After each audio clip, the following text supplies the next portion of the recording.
The Frog Prince by the Brothers Grimm.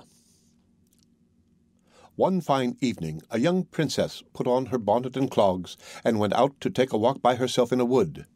And when she came to a cool spring of water that rose in the midst of it, she sat herself down to rest a while. Now she had a golden ball in her hand, which was her favourite plaything, and she was always tossing it up into the air and catching it again as it fell. After a time she threw it up so high that she missed catching it as it fell, and the ball bounded away and rolled along upon the ground, till at last it fell down into the spring. The princess looked into the spring after her ball, but it was very deep, so deep that she could not see the bottom of it. Then she began to bewail her loss, and said, "Alas! If I could only get my ball again, I would give all my fine clothes and jewels and everything that I have in the world." Whilst she was speaking, a frog put its head out of the water and said, "Princess, why do you weep so bitterly?" "Alas," said she, "what can you do for me, you nasty frog? My golden ball has fallen into the spring." The frog said, "I want not your pearls and jewels and fine clothes, but if you will love me, and let me live with you and eat from off your golden plate and sleep upon your bed, I will bring you your ball again." "What nonsense," thought the princess. "This silly frog is talking. He can never even get out of the spring to visit me, though he may be able to get my ball for me, and therefore I will tell him he shall have what he asks." So she said to the frog, "Well, if you will bring me my ball, I will do all you ask." Then the frog put his head down and dived deep under the water, and after a little while he came up again with the ball in his mouth and threw it on the edge of the spring. As soon as the young princess saw her ball, she ran to pick it up, and she was so overjoyed to have it in her hand again that she never thought of the frog, but ran home with it as fast as she could. The frog called after her, "Stay, princess, and take me with you as you said." But she did not stop to hear a word. The next day, just as the princess had sat down to dinner, she heard a strange noise. Tap, tap, plash, plash, as if something was coming up the marble staircase, and soon afterwards there was a gentle knock at the door, and a little voice cried out and said, "Open the door, my princess dear, open the door to thy true love here, and mind the words that thou and I said, by the fountain cool in the greenwood shade." Then the princess ran to the door and opened it, and there she saw the frog, whom she had quite forgotten. At this sight she was sadly frightened, and shutting the door as fast as she could, came back to her seat.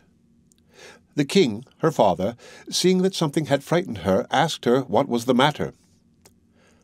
"There is a nasty frog," said she, "at that door, that lifted my ball for me out of the spring this morning. I told him that he should live with me here, thinking that he could never get out of the spring, but there he is at the door, and he wants to come in."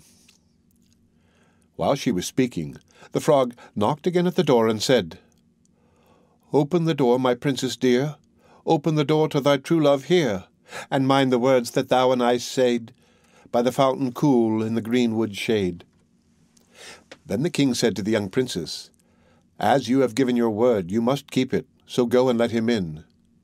She did so, and the frog hopped into the room, and then straight on, tap, tap, plash, plash, from the bottom of the room to the top, till he came up close to the table where the princess sat. "Pray, lift me upon chair," said he to the princess, "and let me sit next to you." As soon as she had done this, the frog said, "Put your plate nearer to me, that I may eat out of it."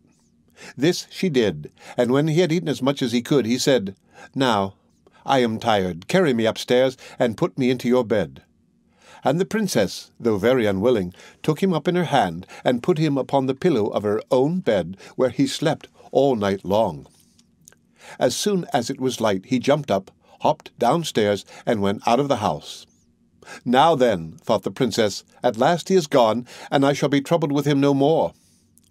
But she was mistaken, for when night again came, she heard the same tapping at the door, and the frog came once more and said, "Open the door, my princess dear, open the door to thy true love here, and mind the words that thou and I said, by the fountain cool in the greenwood shade." And when the princess opened the door, the frog came in, and slept upon her pillow as before till the morning broke, and the third night he did the same. But when the princess awoke on the following morning, she was astonished to see, instead of the frog, a handsome prince gazing on her with the most beautiful eyes she had ever seen, and standing at the head of her bed.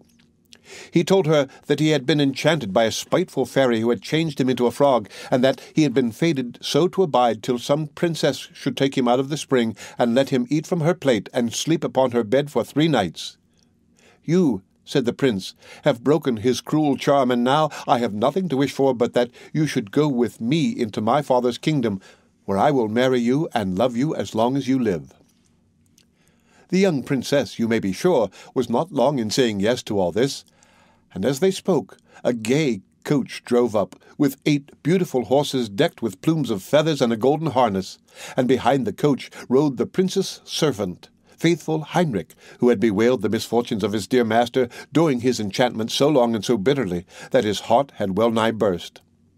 Then they took leave of the king, and got into the coach with 8 horses, and all set out full of joy and merriment for the prince's kingdom, which they reached safely, and there they lived happily a great many years.